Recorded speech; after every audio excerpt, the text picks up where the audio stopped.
Bien, vamos a continuar entonces con nuestro programa. La siguiente ponencia, va a estar a cargo del doctor Roberto Pineda, quien es médico nefrólogo, graduado de la Facultad de Medicina de la Universidad de El Salvador, medicina interna realizada en el Hospital Nacional Rosales, su subespecialidad en nefrología en el mismo Hospital Nacional Rosales y estudios posteriores en el Hospital Universitario La Paz de Madrid, España, y quien actualmente es el nefrólogo director del Centro de Hemodiálisis de Salud Renal y también médico adscrito del Servicio de Nefrología del Instituto Salvadoreño del Seguro Social. Él nos va a tener la ponencia que si tenemos problemas renales, ¿qué opciones hay de tratamiento? Entonces dejo con ustedes al doctor Roberto Pineda.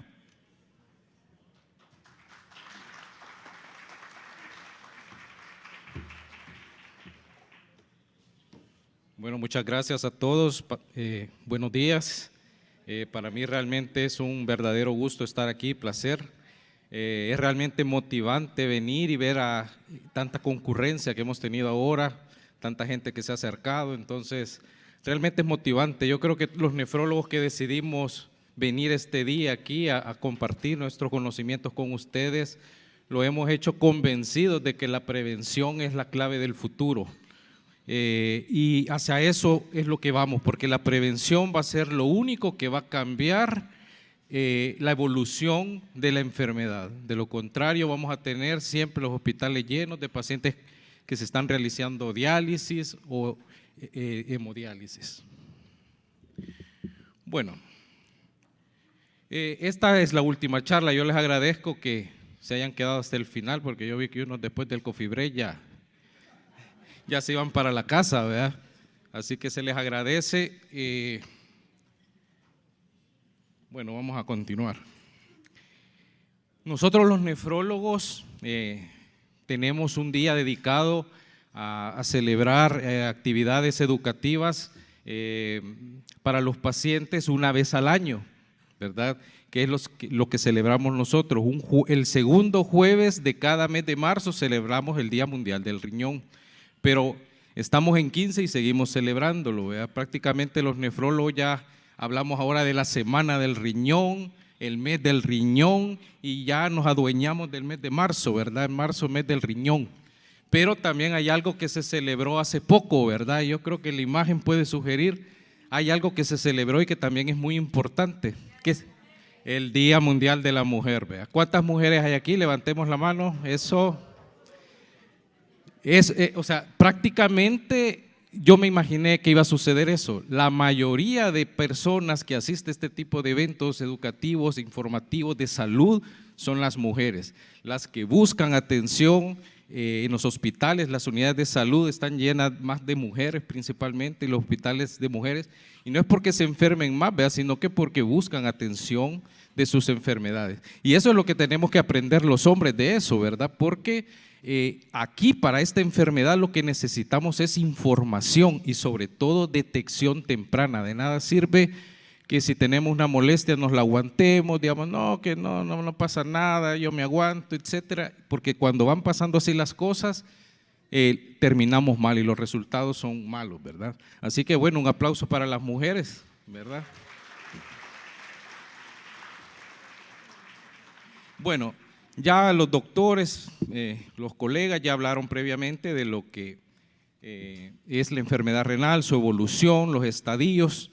Aquí tenemos una imagen de un gráfico de cómo evoluciona la enfermedad renal. Por definición, la enfermedad renal crónica es una enfermedad incurable y progresiva, ¿verdad? Aquí podemos ver que cómo va la función renal disminuyendo y progresando hasta llegar a un estadio 5. Entonces, la pregunta es, ¿podemos hacer algo?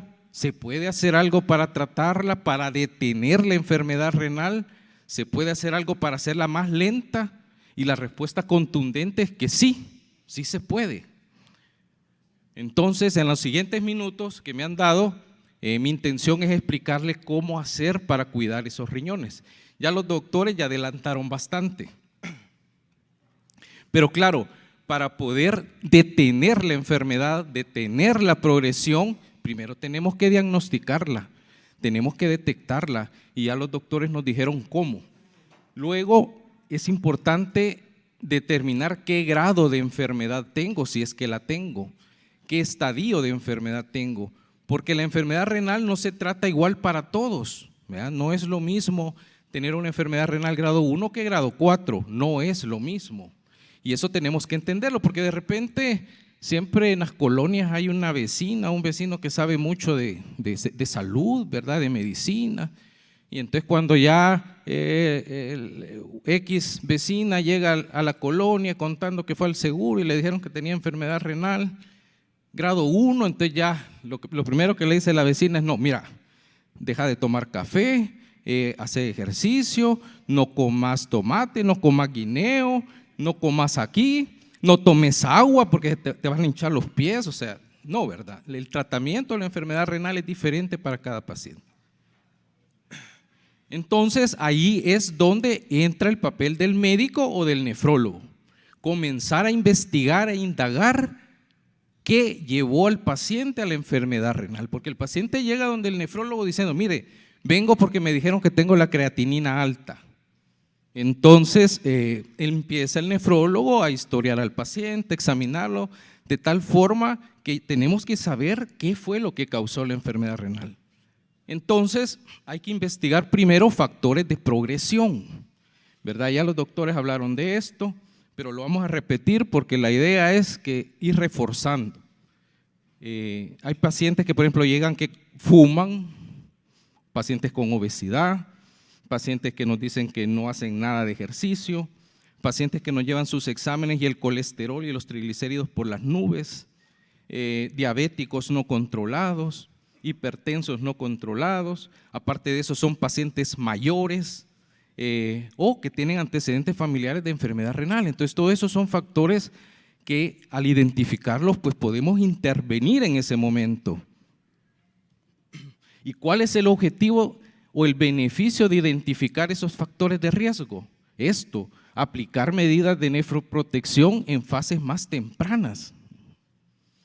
Entonces, ¿cuáles son las causas más comunes de enfermedad renal? Aquí ya la dijeron los doctores. Pues diabetes, hipertensión, esas son las causas más frecuentes a nivel mundial. En primer lugar, diabetes, segundo, hipertensión. Y luego vienen un montón de enfermedades que también pueden causar daño en los riñones, que la doctora Torres pues nos mencionó un montón, y la verdad que no es fácil, ¿verdad? Al principio para el médico identificar qué realmente llevó al paciente a la enfermedad renal. A veces no es tan obvio, ¿verdad? No es tan obvio de que si es diabético y no se controló, es hipertenso. A veces no es tan obvio. Puede ser por problemas cardíacos, ¿verdad? Antecedentes familiares. O tenemos esta tabla que es más compleja, ¿verdad? ¿Por qué? Porque no solo se trata de causas, sino que también tenemos factores predisponentes. Incluso hay factores que pueden hacer que si el paciente ya tiene enfermedad renal, acelere todavía más la progresión de la enfermedad renal. Entonces, aquí tenemos las causas más comunes: la diabetes, la hipertensión, la enfermedad autoinmunes. Aquí podemos mencionar, de ejemplo, el lupus, que es la enfermedad que quizás más conocen o que han oído. También los medicamentos, ¿verdad? La automedicación, que eso es dañino, ¿verdad? Para la función renal. Eso de estar comprando medicamentos sin receta médica, pues hay que tener cuidado, ¿verdad?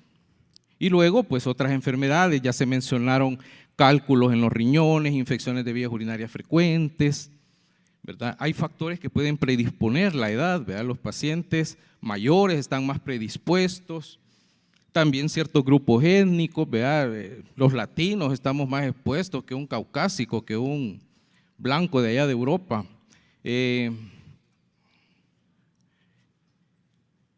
luego también, ¿verdad? Los factores socioeconómicos. ¿Por qué? Porque eso es una barrera para el acceso a la salud. Si yo no tengo acceso a una atención adecuada o no tengo el recurso económico para ir a una consulta aparte porque quiero que me atiendan lo más pronto posible, etcétera, o no tengo los recursos para comprar los medicamentos, claro que se me va a dificultar tratar la enfermedad. Y luego, claro, los pacientes no llegan solo con una enfermedad. Eso se vuelve todavía más complejo porque no es solo un diabético que no se controló, sino que aparte de ser diabético y no se controló, también resultó que era hipertenso, y cuando uno le empieza a preguntar, resulta que también padecía del ácido úrico de gota, ¿ve? O también, y si es hombre, también anda con la próstata grande. Entonces se van sumando problemas y al final tenemos un combo de enfermedades que tenemos que tratar, porque de nada sirve dar medicamentos excelentes, caros, novedosos, si no tratamos lo básico, que en este momento lo más básico sería tratar la causa. Entonces, les pregunto en este momento, ¿creen que hay algo que se pueda hacer para tratar la enfermedad? Sí, primero tratar la causa, ¿no? Entonces, cuando llegan estos pacientes, realmente llegan con los riñones pidiendo ayuda, ¿verdad? Entonces, en este momento es cuando tenemos que intervenir. Claro, a nosotros no nos gustaría estar atendiendo pacientes que lleguen ya con creatininas altas, nos gustaría que todo fuera un proceso de prevención, educación y que el paciente se detectara mucho antes. Pero cuando ya tenemos el problema encima, pues bueno, hay que hacer algo y hay que intervenir. Entonces yo les voy a hablar del tratamiento integral de la enfermedad renal crónica. Aquí voy a mencionar las medidas generales, aquí no voy a hablar específicamente del tratamiento que debe recibir el paciente de acuerdo a su etiología, sino que el tratamiento que le deberíamos de dar en general a todos los pacientes que tienen enfermedad renal crónica. Entonces vamos a hablar ahorita del cuidado convencional. Lo primero y lo más básico, la dieta y estilos de vida, pero eso el médico puede orientar, ¿verdad?, al paciente, pero esto depende del paciente, porque el paciente uno le dice, mire, no coma esto, tiene que tener cuidado con esto, evite los excesos, ¿verdad?, beba suficiente agua, haga actividad física, tiene que bajar de peso. Pero ¿qué pasa? Llega el paciente 3 meses después, mire doctor, no me baja la creatinina, ¿qué será? ¿Qué puedo tomar? ¿Qué puedo comprar? Y uno ve que la glucosa sigue alta, que no hace dieta, que no ha bajado nada de peso, que fuma, ¿verdad? Entonces, si el paciente no colabora, de nada sirve que le estemos dando los medicamentos más novedosos. Ahora, después de los cambios del estilo de vida, pues viene el tratamiento farmacológico.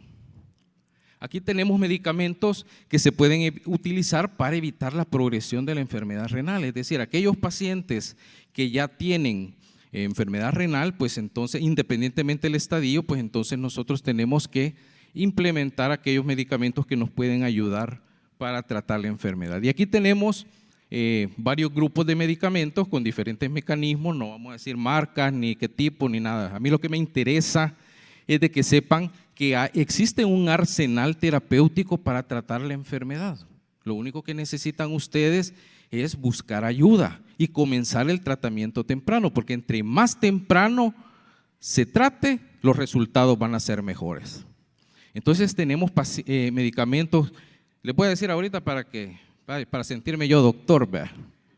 Bloqueo del sistema renina-angiotensina-aldosterona, los inhibidores de SGLT2, los antagonistas de receptor de mineralocorticoide y los análogos del GLP-1. Yo sé que no me entendieron nada, pero más adelante voy a presentar unas pinceladas de lo que significa eso. Lo que yo quiero que entiendan es que esto tiene una base científica. O sea, aquí no es que, mire doctor, y si me tomo un diente de ajo me va a bajar la presión. No, es que si fuera así tan fácil, pues entonces yo recetara ahí en el seguro, mire, un diente de ajo cada 8, ¿verdad? Pero no es tan fácil, no es tan fácil. Esto es ciencia, o sea, esto tiene un sustento científico, ¿verdad? Bueno, y luego pues también, o sea, no es solo tratar la progresión, sabemos que la mayoría de nuestros pacientes mueren por un infarto, ¿verdad?, por un problema cardíaco, un derrame cerebral. Entonces es importante tratar también aquellas complicaciones cardiovasculares y preverlas, ¿verdad? Sabemos que el paciente diabético tiene alto riesgo de un infarto si no tiene los medicamentos adecuados, ¿verdad? Entonces, doctor, ¿por qué me da esto si yo no lo necesito, mi colesterol está bien? Mire doctor, ¿y por qué me da esto? Yo no soy diabético y me está dando, o sea, todo tiene una base científica.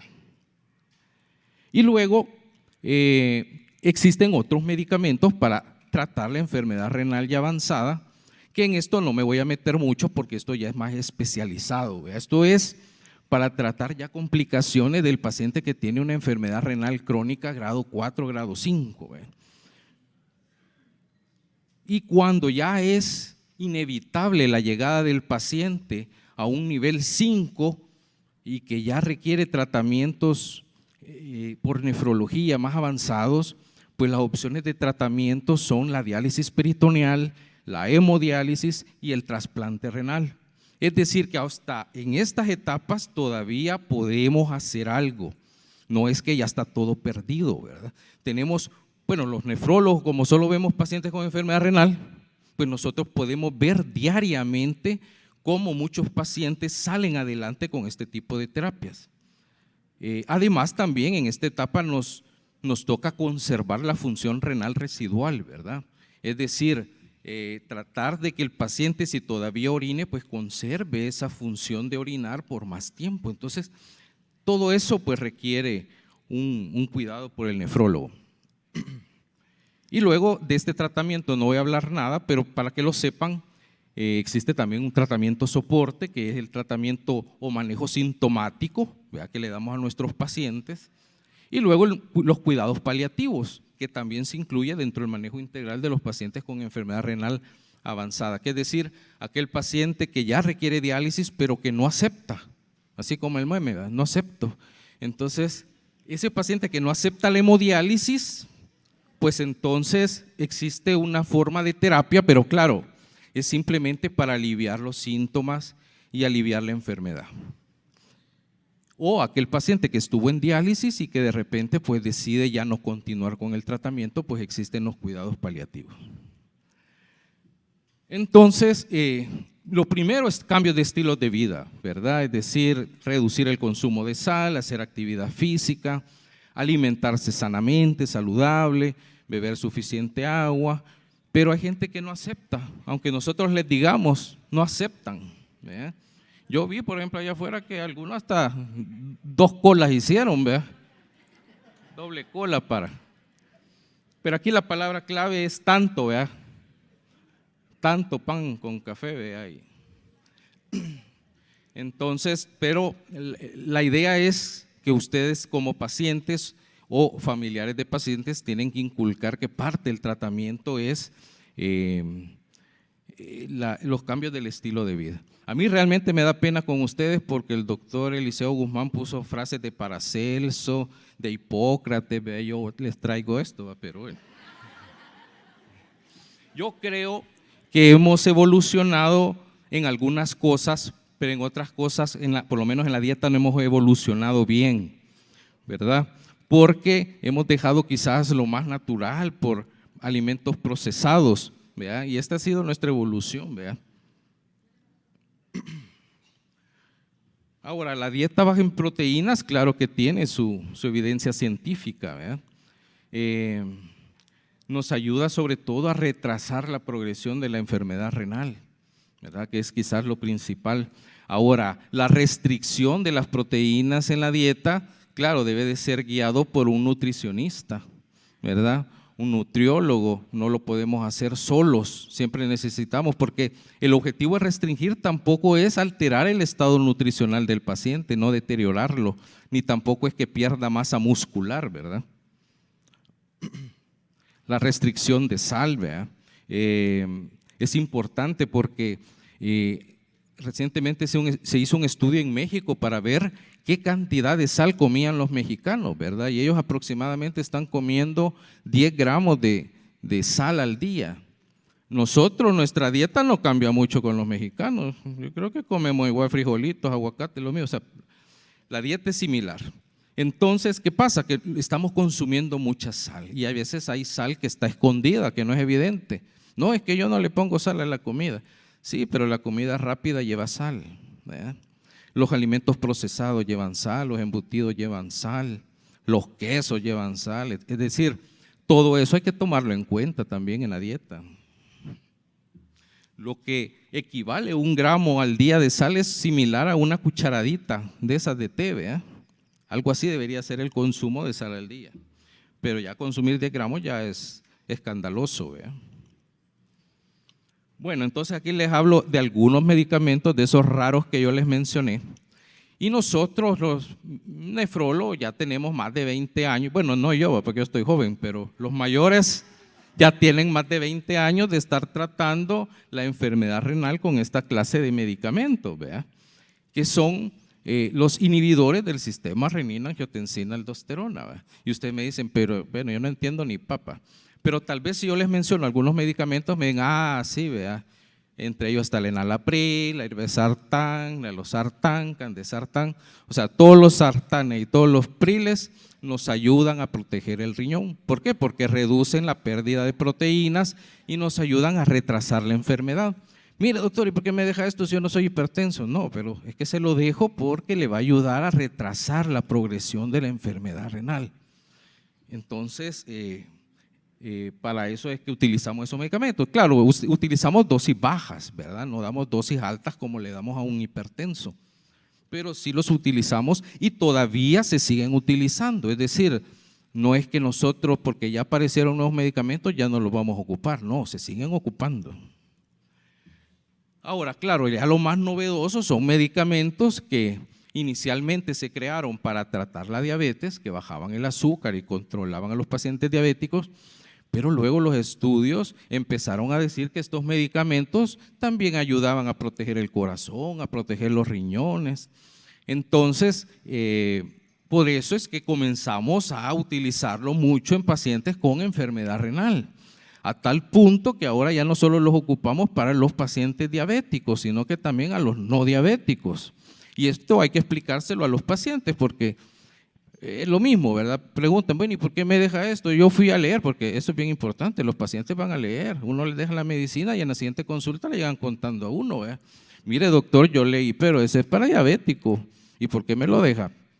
Pero es porque ayudan a esto, ayudan a reducir la pérdida de proteínas y ayudan a retrasar la enfermedad renal. Bueno, hasta el momento vuelvo a preguntar, ¿se puede hacer algo? ¿Se puede tratar? ¿Existen medicamentos? Sí, vea, la respuesta contundente, sí. Y veamos esta gráfica. Aquí podemos ver cómo es la evolución de la enfermedad renal crónica hasta llegar a un nivel 5, que era como la gráfica parecida a la que veíamos al principio, que les enseñé, ¿vea? Que es como una caída, como caída al vacío, ¿vea? Pero claro, esto es cuando el paciente no se trata, cuando no hay ni una clase de intervención.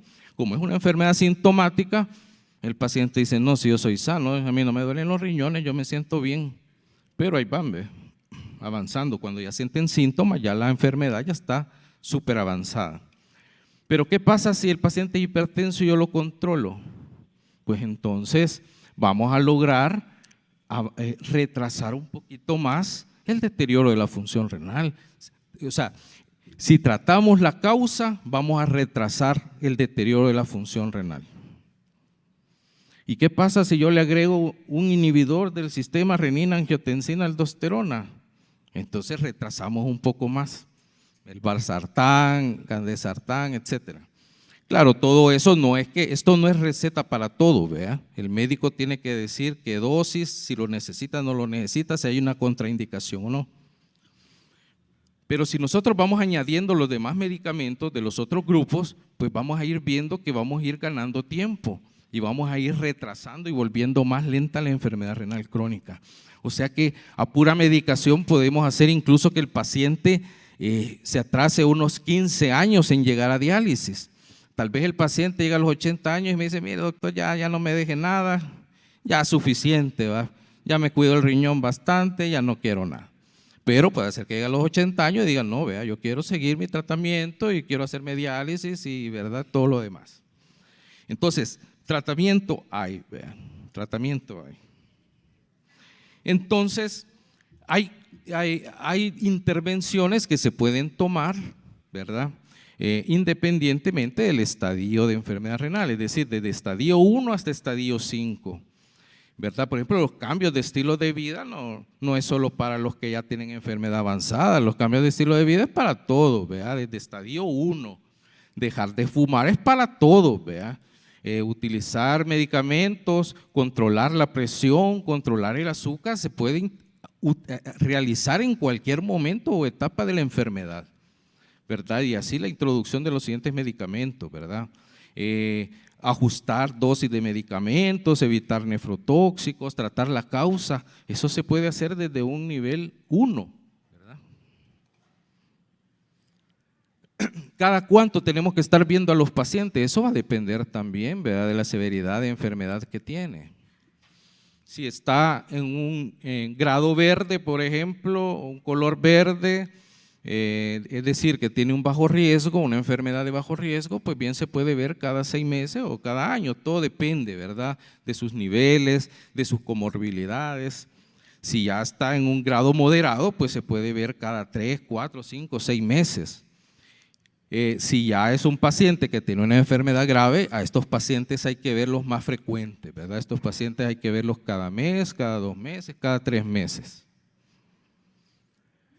Y el mensaje que quiero que se lleven es que el tratamiento de la enfermedad renal debe ser un trabajo en equipo.